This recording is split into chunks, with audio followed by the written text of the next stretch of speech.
And tonight we'll talk about a new campaign to push governments to act on climate change by asking activists to pledge to give their votes away to children, their children or a family friend, perhaps the child of a family friend or a niece or nephew.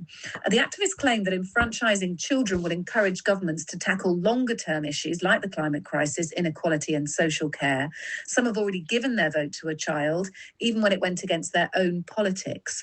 With me now to discuss the merits of giving the vote to under-18s, lending your vote to a youngster, is the columnist and commentator Samantha Smith. Good evening, Samantha. Good evening, Kate. Good to have you with us. And youth councillor and member of the Youth Parliament, Timi. Good evening, Timi. Good evening.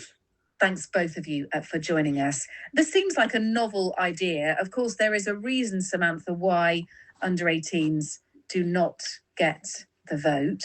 What do you make of it?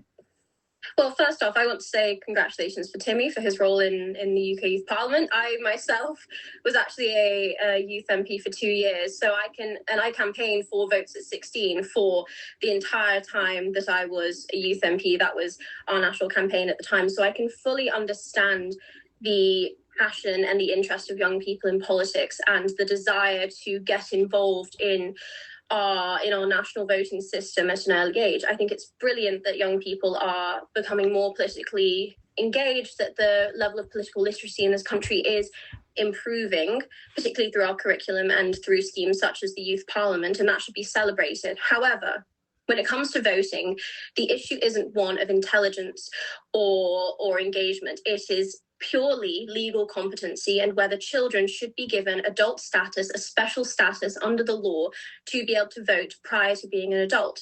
The Children's Act 1989 very clearly states that a child is anyone under the age of 18, and there are very strict reasons for that. It is to ensure safeguarding, it's to prevent against exploitation in all sorts of areas. That's why children can't get married under the age of 18 without parents' consent. That's why children can't join the military under 18, can't buy alcohol, can't smoke, etc.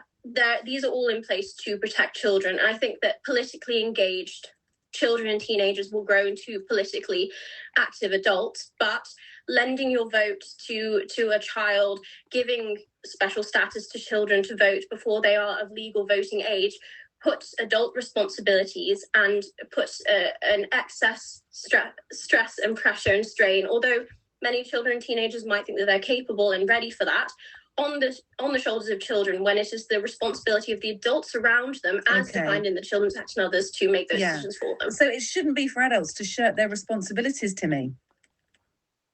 Of course, I disagree. And I just want to start by thanking Samantha for her comments about me being elected to Youth Parliament. I want to start off by saying that there are a few things that aren't correct, that aren't true.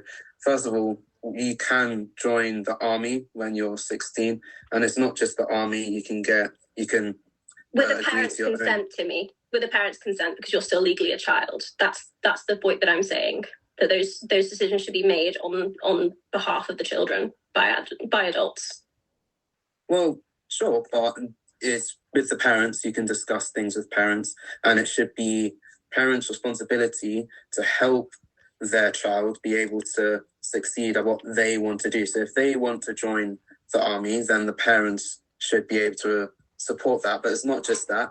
There's NHS treatment, which you can have full responsibility at 16 to agree to your own NHS treatment. In fact, parents can't agree on a child's behalf except if there are special reasons. If you are 16 or over, it's the age of consent.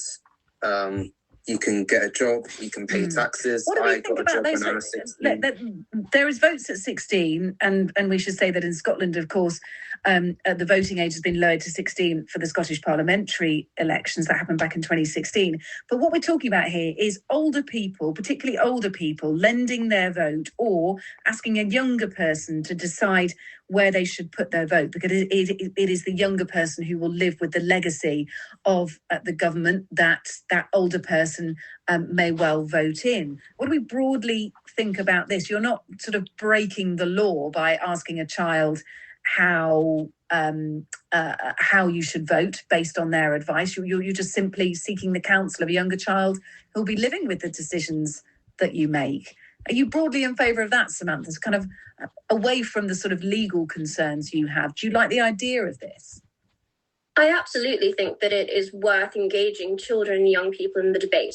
There are plenty of schemes and ways that parents and schools and the wider public can involve young people in the decision-making process, whether that's writing letters to your MPs, whether that's talking to your parents about how they're going to vote and sharing your concerns and your ideas. Absolutely, there should be a level of consultation, but the issue of lending your vote to a child and saying, you tell me how to vote and I will vote that way on your behalf, essentially a vote by proxy for young people, for children and for teenagers, I think is a step too far. Okay. Consultation is very different to deferring your entire vote to a child. Yeah. Okay, so absolutely, that makes you uneasy. Timi, yes. Broadly, the idea of an older voter asking a young person how they should vote. The young person, of course, can't actually place the vote, but you're being guided by a younger person who lives with the result of what you're voting for, potentially. I think it's good practice. I always go with my mum and my family to go vote, and I talk about, when we're at the booth, about the choices that my mum wants to put on the ballot paper, and I can advise her. And I'm not saying that adults must accept what their children say and put their vote on the ballot. However, if a parent thinks that they want a good future for their child, then they would ask their child, well, what is it that you want? And if there is a party that is providing what they need for the future and their child is saying that to them, I think they should have, they should be within full rights to accept what the child said and put a vote on their behalf. Should it sort of become a national scheme then? Should we formalise this, Timi, that you can allow an older voter to place a vote on behalf of a younger person, that younger person decides where they want their vote and the older person doesn't get to intervene? What is the point of this if you're just going to change the decision of the younger person anyway? Well, I don't think it needs to be formalised because it can already be done. It's so long as the child isn't marking the ballot, I don't see anything wrong with an adult taking what a child has said and thinking about it and voting in their interest. And also, the voting age should be reduced. I believe the voting age should be reduced to 16 because, as I've said, 16-year-olds have a lot of the responsibilities of adults. Sure, but there's a big difference in this case, Samantha, between a 13, 14-year-old, maybe even younger, deciding where their vote should go and then asking an older person to sort of lend them their vote. There's a big difference, isn't there, between 16-year-olds and, let's say, a 12-year-old? Absolutely. And first off, I think that when we're talking about this issue, it is a gateway to vote to 16. That is what we're talking about. We're talking about a half step to the legalisation of children being able to vote and having that responsibility placed on them. But Timi talks about how young people should be consulted and should have agency when it comes to their future, that they bear many of the responsibilities of adults and that they should have a seat at the table just as any adult would. But again, it shouldn't be for children to be deemed smart enough or capable enough to bear adult responsibilities before they're able to. And by saying that a 16-year-old is capable of doing these things, as you said, Kate, it opens the door to younger children then having those responsibilities placed on them. I was homeless at 16. I worked 3 jobs to get by. I flitted from children's homes to emergency accommodations, slept at bus stops, etc. I was the model example of a 16-year-old that was bearing adult responsibilities. And all I wanted was for an adult to take those responsibilities away from me and act in my best interest. And that is why I went from being so passionate for vote to 16 to being fervently against it, because I see all of these ideas, again, very well-meaning and aimed at engaging young people, helping to educate young people as a gateway to systems and agencies being able to shirk their responsibilities to children and being able to deem children responsible enough to do adult things before they are ready. I just see it all as a gateway.